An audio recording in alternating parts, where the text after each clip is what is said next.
আজকে আপনাদের সবাইকে আমার বাবার নার্সারিটা ঘুরে দেখাবো। যদিও এর আগের ভিডিওতে আমি বাবার নার্সারিটা দেখিয়েছি, তারপরেও মনে হলো আজকেও দেখাই। আয়ান তো নার্সারির কাছে এসে খুব খুশি, সেজন্য দৌড়াদৌড়ি শুরু করে দিছিল। নার্সারির ভেতরে নানান রকম ফল আর ফুলের গাছ দেখে তো আমার খুবই ভালো লাগে। তো হ্যালো এভরিওয়ান, আসসালামু আলাইকুম সবাইকে। সকালবেলা আমি ঘুম থেকে ওঠার আগে আমার নানা ফ্রিজ থেকে গরুর মাংস বের করে ভিজিয়ে রেখেছিল।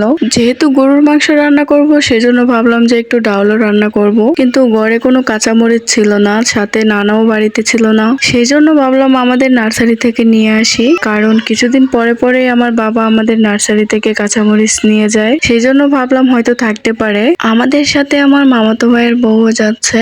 ভাবি একটু ক্যামেরার সামনে আসতে লজ্জা পায়, সেই জন্য আগে আগে চলে যাচ্ছে। আসলে গ্রামের মানুষেরা খুবই সরল সোজা হয়, তারা ক্যামেরার সামনে আসতে খুবই ভয় পায়, কে কি বলবে সেটা ভেবে। এদিকে আয়ান তো বায়না ধরছে আমাদের সাথে সেও হাঁটবে, সেই জন্য মা আর মামনির হাত ধরে হাঁটতেছে। আমার এই ছোট্ট বাবাটা একদিন কত বড় হবে মাশাআল্লাহ। আপনারা সবাই আমার আয়ান বাবাটার জন্য দোয়া করে দিবেন। বেঁচে থাকলে কোনো একদিন আমি আমার ছেলের হাত ধরে হাঁটবো ইনশাল্লাহ। যাই হোক, কথা বলতে বলতে নার্সারির সামনে চলে আসছে। এসে তো দেখি নার্সারির গেটের তালা এখনো খোলা হয়নি, তার মানে বাবা এখনো নার্সারিতে আসেনি, বাড়িতেই আছে। নার্সারির সামনে আসলেই তো আমার মনটা অনেক বেশি ভালো হয়ে যায়, আর ভেতরে গেলে তো আরো বেশি ভালো লাগে। যেহেতু এখনো নার্সারির গেটের তালা খোলা হয়নি, সেই জন্য নার্সারির পেছনে আসছি, এটা দেখার জন্য যে কোনোভাবে নার্সারির ভেতরে ঢোকা যায় কিনা। নার্সারির পিছন সাইডটাতে এসে তো দেখি খুব ইজিলি মানুষ ঢুকে পড়তে পারবে নার্সারির ভিতরে। আমি যেহেতু ঢুকতে পারছি, অন্য মানুষ তো ঢুকতে পারবে, এটা 100% শিওর। নার্সারির ভেতরে এসে তো আয়নের মনটা খারাপ হয়ে গেছে।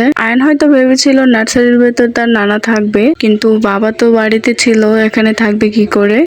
এখানে এসে দেখি খুব সুন্দর ছোট ছোট লাউয়ের গাছ হয়ে আছে। এই তো সেদিন বাবা লাউয়ের বিচিগুলো বাড়ি থেকে নিয়ে আসছিল, এখন চারাও ফুটে গেছে, খুবই সুন্দর। আর এখানে ছোট্ট একটা গাছে আমরা হয়ে আছে। আয়ান তো বারবার করে গাছের কমলাগুলো দেখাচ্ছিল, মানে ওই কি থেকে কি করবে, কি দেখাবে বুঝেই উঠতে পারছে না। আর বারবার এদিক ওদিক দেখিয়ে বোঝাচ্ছে যে তার নানা হয়তো ওইদিকে আছে। যাই হোক, একটু সামনে এগিয়ে দেখি দুইটা গাছে খুব সুন্দর পেঁপে ধরে আছে। তারপর ওখান থেকে চলে আসি এখানে এসে দেখি ছোট্ট একটা গাছে সুন্দর একটা শরুফা ধরে আছে। মানে এটাকে শরুফা বলে না কি বলে সঠিক জানি না, তবে আয়ান তোলার জন্য খুবই জোরাজোরি করছিল, কিন্তু আমি আর তুলতে দেইনি। আমাদের নার্সারিটা তো অনেকটাই বড়, পুরোটা দেখাতে গেলে ভিডিওটা অনেক লং হয়ে যাবে। তবে আমি যেটার জন্য আসছিলাম, আসার পরে তো সেটা ভুলেই গিয়েছিলাম। মনে পড়ার সাথে সাথে মরিচ তোলা শুরু করে দিছি। পরে দেখা যাবে মরিচের জন্য আসছে, আর মরিচ না নিয়ে বাড়িতে চলে গেছি। মরিচ নেওয়ার জন্য তো কোনো পলিও নিয়ে আসিনি, সেই জন্য ওনাতেই নিয়ে নিচ্ছি।